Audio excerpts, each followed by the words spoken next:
Right, that's all the frantic stuff out of the way. We only have a little more of this tune to learn and we're done. So this you might like to think of as the clean outro section. So we're back to the clean sound and we're back to the octave shapes.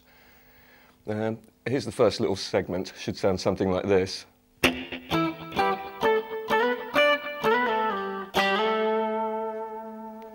So much of this will be familiar to you from what we did at the start of the track. First octave shape, looking mainly at the notes on the A string here. So that's 7th fret, go up 3 frets to there. And I'll move on to the next set of strings and counting the D string notes, it's 7th fret and 9th fret. And on the highest possible octave shape here, G and E strings, that's the 7th fret there. So this section you'll remember. You slide up quickly to the 9th fret on the D, and then at a more relaxed pace down to the 7th fret and finally the 5th. So.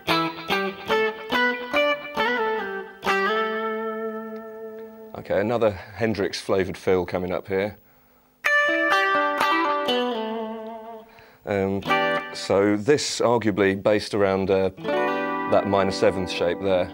So you'd start out with your little finger on the 10th fret on the top E string, and then you go to the 9th fret on the G, 8th on the B, and the G string again, but this time you've taken your ring finger off, so it's the 7th fret. So. And now a couple of double stops. You hit the G and B strings, holding the same chord shape, hammer on at the 9th fret on the G string, and then play the same double stop again without the 9th fret. And then round it off with that. So that section again.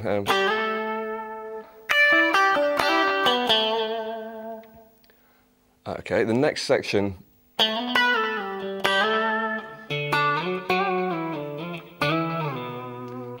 nearly the same as ideas that we've met earlier. There's that broken octave idea. You're moving your fretting hand just as a block of notes, but you're picking the low note first. So you'd start with D string at the 7th fret, slide up to, and now you pick the the B string part, and finally landing there, 5th fret on the D string, and cut it off. And then same shape again, re-pick it, and slide up 2 frets. You conclude that bar with 5th fret on the A string, and its accompanying octave, 7th fret on the G.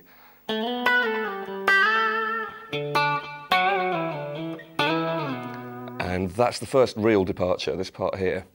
You'd start with an octave 9th fret at the A string, bend them both up a semitone and down again, as quick as you can, and then slide down to the 7th on the A string and finally the 5th on the A string. So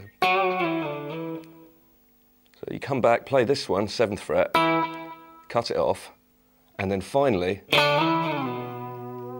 it's really important that you just lock your hand into the octave shape so that both of the notes move at the same rate.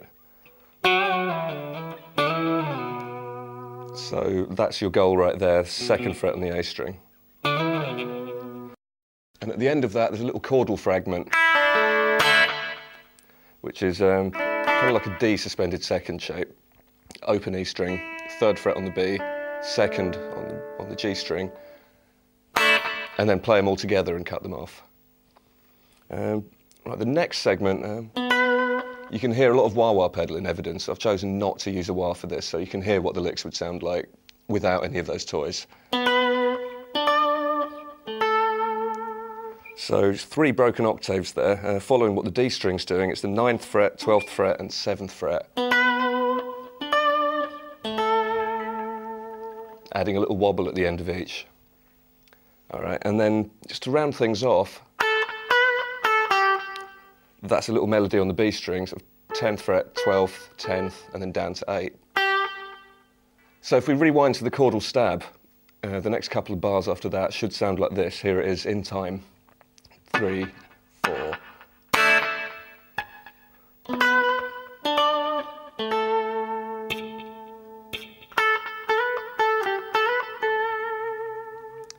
And at this point, everything kind of winds down. You might see this written as RAL in transcriptions. It just means everything slows down. It's not playing metronomically anymore. And what happens from here to the end of the tune, you don't need to worry too much about the rhythm because there's no drum kit to lock in with or anything like that. You've got as long as you like. It's to play these slow, simple melodies. That's the first phrase, 8th and 7th on the B string, and then 9 and 7 on the G. Slow down even more at this point. And now we have a long series of notes on the G string, each one decorated by the use of a wah-wah pedal. So you just start with it in the up position and then push the pedal down just after you've picked the note. But without that, it sounds like this. That's 4th, 7th and 9th on the G, followed by the same idea but going on for a bit longer. 4, 7, 9, 12, 11. A little bit Ain't No Sunshine. And then these two, 9th and 11th, same pattern, 2 frets lower.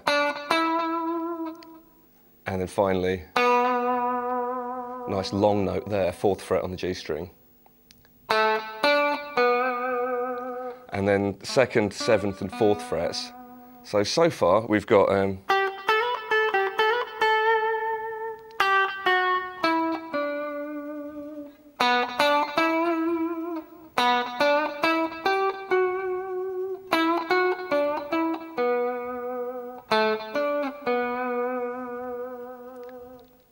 you might wonder why we're playing all these notes on the same string. I think tonally it sounds a lot more like the record, if you're prepared to move around the neck a bit more and use the fact that every string has its own tonal quality, rather than locking yourself in one remembered scale shape. All right, it's particularly true for the next bit. It's a similar melody to before, 4, 7, 9, 12, 11, 9, 11, 7, 9, 4, 2. And for every note in that phrase, you're scooping up into the note using the bar. So you start with it slack.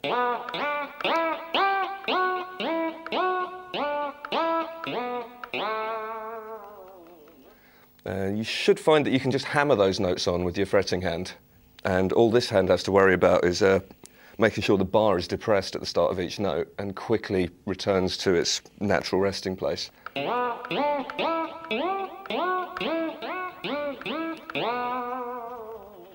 And there's a strange sound effect you hear on the original here, where he's adding vibrato to the note and pushing the bar down at the same time. So instead of, you get a little bit more exciting. Same thing for this note, 7th fret on the G this time. And the final notes in this piece really aren't notes at all. All you have to do from here to the end is just kind of shake the bar around, and you should make the strings move just by Steve Vai's guitar obviously has a trem that moves further than here, so you actually hear the strings sticking to the pole pieces. That's how slack they are when he pushes the bar all the way down. But this is going to vary depending on what guitar you're using.